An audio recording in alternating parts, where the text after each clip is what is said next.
have walked the path to Easter this year, very conscious of my own recent visit to Papua New Guinea.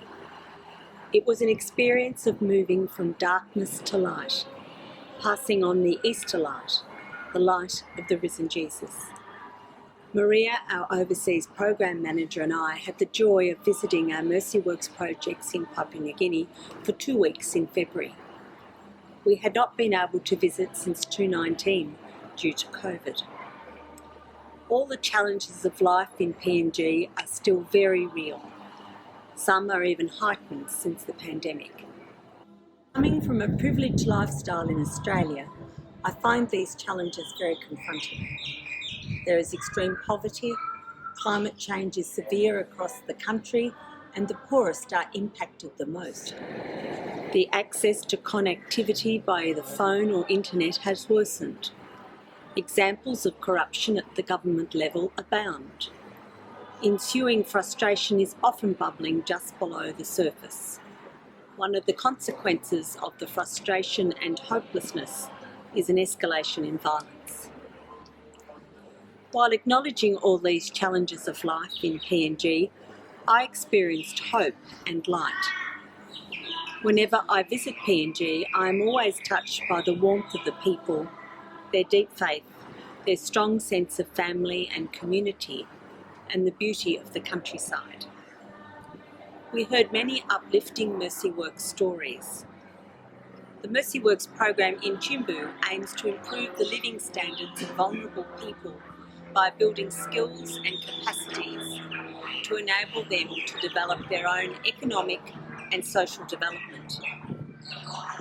On reflection, it was for me an experience of passing on the Easter light, a light which overcomes all darkness.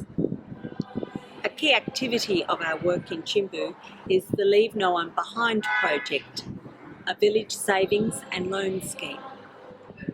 The local people begin initially with a small loan from Mercy Works of 30 kina, this is about 13 Australian dollars, as start-up capital to engage in some income-generating activity of their choice.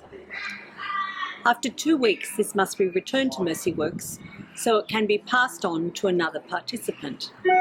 Once they are earning a regular income, they are encouraged to join a Leave No One Behind savings and credit group. These groups are self-managed and members meet fortnightly to save their money in a safe place and then access small loans from their group savings. Mercy Works also provides life skills and technical training so people of all ages can start their own business. They receive training in baking, food processing, organic farming practices and financial management. This increases people's access to and control over their resources. The staff and the local people were so eager to share their good news stories with us as part of the Mercy Works program in Chimbu. Stories of light and hope. One morning we met in a hall with the women in Kundiawa. One woman stood up and proudly shared the story of how she was able to fix her car and now help others to transport their produce to sell at the markets. Another woman told us that she was able to buy timber for her husband to build a new house, while another woman has started a poultry business. A grandmother shared with us that she was able to buy a mobile phone for her grandson, while another has bought a fridge. One woman and her husband are building a small restaurant. She promised to invite all who were present to a free meal together to celebrate its opening. The women are growing in self-confidence and self-reliance as they develop their own livelihoods. We constantly heard phrases such as, "We now see the light and we want to do more." One afternoon we drove in the pouring rain up the steep mountain to the village of Gembol. We gathered in a tin shed. About 70 villagers had travelled for hours on foot to meet with us. They displayed their produce and each clan shared their stories. One very proud farmer shared his credit group's achievements with us. He held up a jar of money, 11,000 kina, which is about 5,000 Australian dollars. This money has been raised from farming bulb onions. Another woman shared the beautiful woodwork which her clan have made using their savings loan. They plan to sell it at the local markets. One of the men summed it all up by saying, "Before Mercy Works, we had no plans in our village. Now we all contribute to our livelihood. We want to excel in what we are doing. We want to share the light." As I listened to these uplifting Mercy Works stories of hope and change, I was reminded of the service of light, which is the powerful ceremony at the beginning of the Easter Vigil.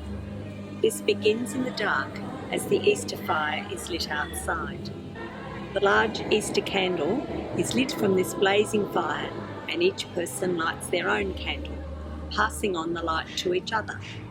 The darkness is gradually lit up.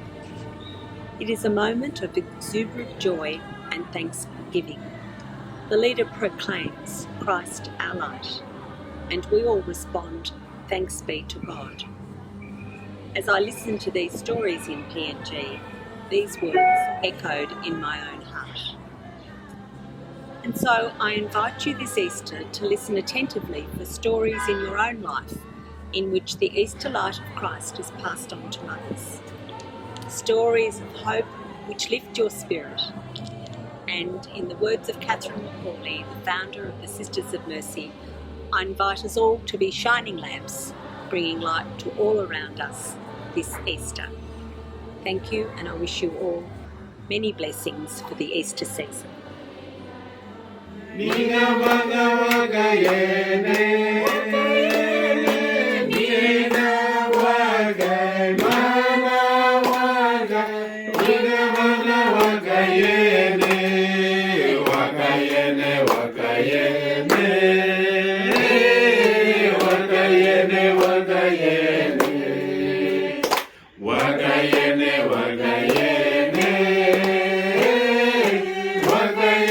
Wakayene